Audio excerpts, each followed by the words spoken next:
অনেকেই কইন আমার নিজস্ব সিলেটি ভাষায় এখানে ব্লগ বানাই না। আসলে আমি সিলেটি ভাষায় ভিডিওতে কথা কইতে স্বাচ্ছন্দ্য বোধ করি না, জানি না এখানে। তো অনেকে আবার বাইরের ডিস্ট্রিক্টের বন্ধু বান্ধব আছেন অনেক, তারা কয় যে তুমি যখন ভিডিও বানাইবা তখন একটু সিলেটি ভাষায় ভিডিও বানাইও, যাতে আমরা শুনতে পারি, কারণ তারা সিলেটি ভাষা অনেকেই পছন্দ করে এবং শুনতে ভালোবাসে। আজকে একটু চিন্তা করলাম যে একটা ব্লগ বানাই সিলেটি ভাষায়, এটার লাগিয়া শুরু করলাম সিলেটি ভাষাই। জানি না কার কাছে কেমন লাগবো, একটু কমেন্ট করে জানাইবা। আমি ফুলফাকি আর বই নিয়ে সবসময় ব্যস্ত থাকতে পছন্দ করি। ছোটোবেলা থেকেই ফুলফাকি এবং বই আমার খুব প্রিয়। আজকে একটা ফুলের ছেঁড়া আনলাম বাড়ি থেকে। এই ছেঁড়াটা আসলে একটা না, এখানে একটা জুফ, এইগুলা পাতাবাহার এর মতো, নামটা কিন্তু আমি জানি না সঠিক, সুন্দর লাগছে তাই আনলাম। তো একটারে বাঙ্গে দুইটা বানাইলাম।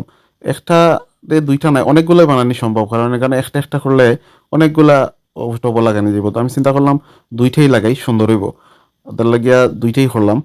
তো ফুল অনেকগুলো আমার বাড়িতে আছে, এবং আগে আরো অনেক ফুল আসছিল। আমি ছোটবেলা থেকে ফুল এবং ফাঁকি আর বই, এই তিনটা জিনিসের প্রতি খুবই দুর্বল। আমি যেখানে পাই এগুলা সংগ্রহ করি। তো ফাঁকি আসলে পালা খুব কঠিন, যদিও ভালোবাসি, কিন্তু দেশি পাখি তো ফালা নিষেধ এবং এগুলা ফালা সম্ভব হয় না। বিদেশি কিছু পাখি আমার কাছে আছেন, বাজরিকার, আমার বেশ কিছু বাজরিকার আছেন। এই বাজরিকারে আমি প্রতিদিনও একটা টাইম দেই, তার খানি ফানি এগুলা এবং পরিচর্যা, পরিষ্কার পরিচ্ছন্ন রাখা, এগুলা চেষ্টা করি। আর ফুল গাছে অনেকগুলাই এবার মরে গেছে, কারণ সময় দিতে পারছি না। সময় না দিলে এবং এগুলার তলে পরিচর্যা না করলে আসলে এগুলা রাখা যায় না। আর সব জিনিসই যত্ন লাগে, যত্ন ছাড়া রত্ন মিলে না। একটা গাছ লাগাইয়া শেষ করলাম, এখন আরেকটা গাছ লাগাইলাম। তো আশা করি এই যে গাছগুলা, এগুলার প্রজাত আমার কাছ থেকে বিলীন হইতে নাই অত সহজে, কারণ এই গাছগুলা তার গাছ থেকে গাছ জন্ম নেয়। এই হিসাবে গাছগুলা আশা করলাম যে আহ, আমার কাছ থেকে অত সহজে এত তাড়াতাড়ি গাছগুলা জাত নির্মূল হইতো না। তো যে কথা কইতাম চাইছিলাম বা খোয়াত আসলাম, যে অনেকগুলো ফুল এবার আমার নষ্ট হয়ে গেছে পরিচর্যার অভাবে।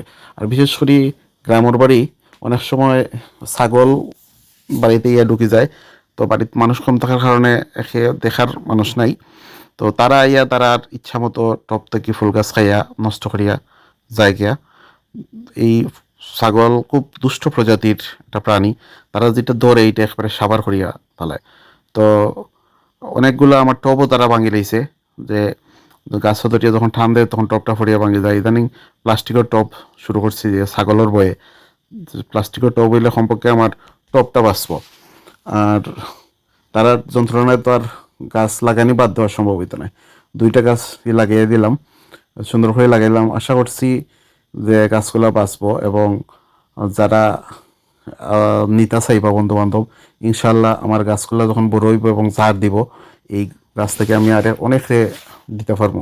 এই যে খুব সুন্দর করে লাগাইছি, সবাই দোয়া করবা যাতে আমার গাছগুলা সুন্দর হয়।